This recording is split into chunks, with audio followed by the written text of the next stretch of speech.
ubikwaye uko fresh umeze neza tubibutsa abantu bari kwaradukurikirana za ndirimbo za Madiba da classic hari indirimbo imwe wowe uzi mu ndirimbo asangwa afise na cyane cyane amaze gusohora duse n'uririmba gatoyi bro ni nyinshi cyane gose gatoyi twende basi urukundo rwa mama nimboneka rimwe eka naho ndifise ku mutima tariwe cause I love you numva vraiment mbabaye cyane nta mudu yo kwimba numva ndimo kuno munsi novuga Madiba da classic yavuze ko amanitse amaboko atagiye gusubira kubandanya akora ibikorwa vyiwe na cyane cyane muri bimwe bimaze kumushikira muri industry ya music 257 kuri wewe nk'umukunzi usanga uri umukunzi usanga uri umufani wiwe cyane gose nsanzwe muri team umaze kubona post wavyakiriye gute wavyumvisemo gute kwanza umaze kubona post na cyane kuzi Madiba da classic asinga afite impano yo kuririmba afete ujya munsi hadi samedi tumaze kumva iyo nkuru twamise tubabaye vraiment je narabuze nuko no kwiyakira aho nandi na mosozi nasanze yakorotse cyane gose kuko n'umuntu twakunda cyane twaba hafi kenshi nyene ya bamaduvugana kenshi numva vision ziwe mugakumva uzo kuba mu cintege vraiment twacitse intege cyane gose atubwira irya jambo twitwara nka team nini cyane nk'umuryango twabana nka family mugo ibyo bimaze kuba vraiment aho twarabaye turamusaba muga aranana nta na kimwe yashobora kuba twishyurako navuga uzi umusogeze uja kwerekana kababaro kaca aho kari ariko bishitse naho mukamubwira ashobore gusubira muri music 257 akavyanga mu vyakira gute nk'abakunzi bi vraiment ni kintu cyambere cyo tubabaza cyane cyo tubaza niko ni impano nzogiye kwicara kuko impano nkijya kuja kwicarikwa mu ni kintu n'igihugu ampesi kiragihomvye n'igihugu naco kirabihomberamo amato asumira ngo 5h du matin mwari muri ngaha ku rugo rwiwe twashitse ngaha kare turagirane mugabo ntaho twize tubona bwe tuno mwanya naho turabona nico turindiriye n'ubu turarindira ko tuzakumona bwa tugiye ico tuvuganye nawe tumbe ko bitwemerera mugabo inyuma y'ivyo ningo tuza kubidufashamo natwe mwatubere nk'abafana mugire nico gituma twaje nka televiziyo kugira dushobore gushikana inkuru kure na cyane cyane kuko arabarundi benshi basanzwe bamukunda ndetse n'abakunda umuziki ndundi 257 ibintu turabibona mugabo twebwe nk'abafana biwe twebwe nk'abafana b'umuziki ndundi byaraturengeye tubura kwihangana turavuga ati no munsi tutegerezwa kugenda iwabo tukamubaza impamvu ya post yanditse kubera ko Madiba turamuzi man turamuzi nyene umusare wacu umusare azi kuririmba umusare amaze kurira stage nyinshi umusare amaze kurira ku ma stage ariko ba Nevi Kenzo umusare yaje ava kure acari umupeti mutoyi muziki nico kintu mbona hasasa cyari kimutunze mugabo no munsi aciye avuga ngo arahevye music none twebwe nk'abafana b'umuziki adusize mu biki ko adusize mu kabaza no munsi turabona araririmba mugabo indirimbo ziwe nta muzi ko zirashika kubera iki ariko arabura promotion nawe we nta muntu ushobora gukora iyi micro yahagaze ko kubera ko uzi ko avoronka akantu quelque part nabona ashobora gukora umuziki abona arakora arinvestisa amahera mugabo nta kintu abona cyo kiragaruka haraba mucinege benshi no munsi twumva soye ingoma haguma havugwa babandi nyene babandi bamwe nyene ntavuze bamwe kuririya kujya ruhande mbega wene ubona adashobora kurimba gushika kuri urya rugezo rwa bajya nyene ariko kandi support nimwe mamukwe kwitanga kuko yaranditse ati gukora ibintu ukabiha badashima twofuma tubivamo support iva ku bakunzi b'umuziki mukibirengano nese muri njoje n'umushigiki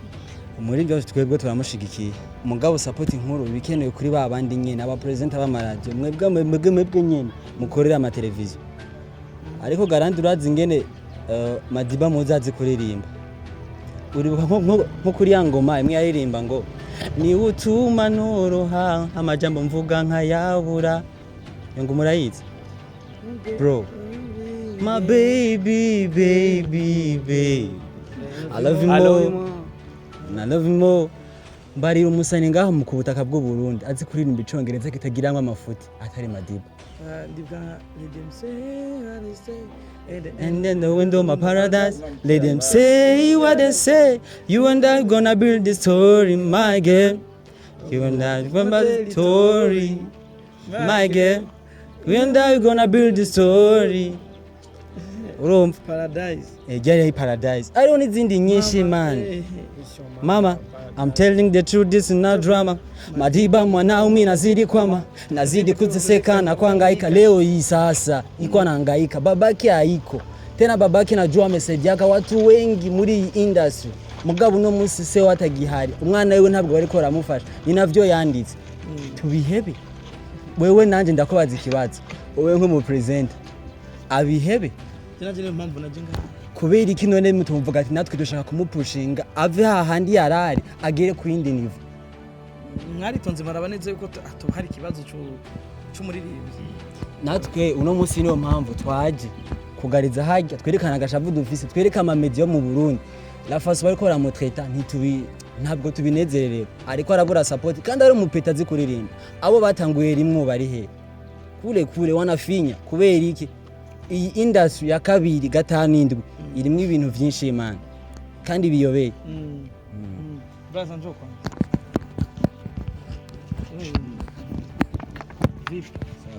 uko fresh niko poa kabisa. Madiba da classic amekukosea nini? Hakuna hata kimoja. Ushafanya sasa wewe kuchana Nimeumia tu sana kusikia ngoma. Umefanya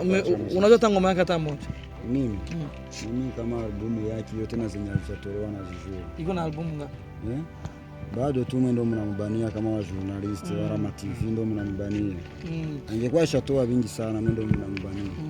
Yani ulisizwa kuona Madiba da classic ametangaza kama ameacha muziki. Nimeumia sana. Leo asubuhi ndo nimeamka nikakutana na watu pale fuyo nyingi.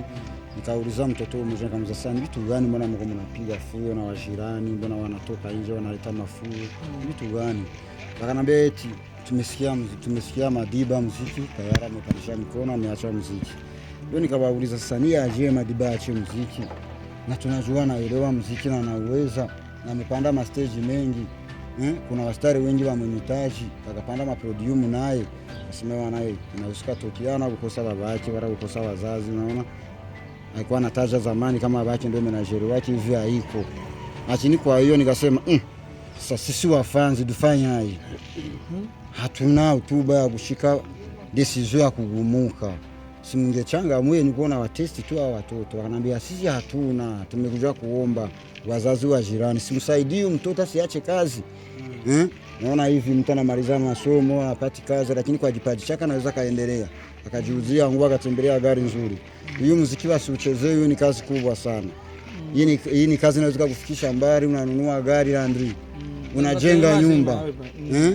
unauza na gari unatembelea na avyo na usukaruka tunasikia wa China Konde Boy tunasikia wa China Diamond tunasikia wa Fariaz wameenda mainje tunasikia wa China Rolironi wa bosi kupitia muziki ndio nikauliza sasa aje mtoto wetu na yeye jirani wetu asiendelee na mimi nikakuja sasa kufuatilia niulize hakuna kingine okay sasa unaomba nini? Mimi chenye naomba kama wewe journalist mtu wa kwanza umesikia fuyu kakujana mikoa yako ya TV utamsaidia nini kwanza wewe kusudi na yeye afike kwenye nataka shida zenu nimekuja hapa kwa sababu nizifikishe mbali maana mimi mwenyewe siwezi nikaviweza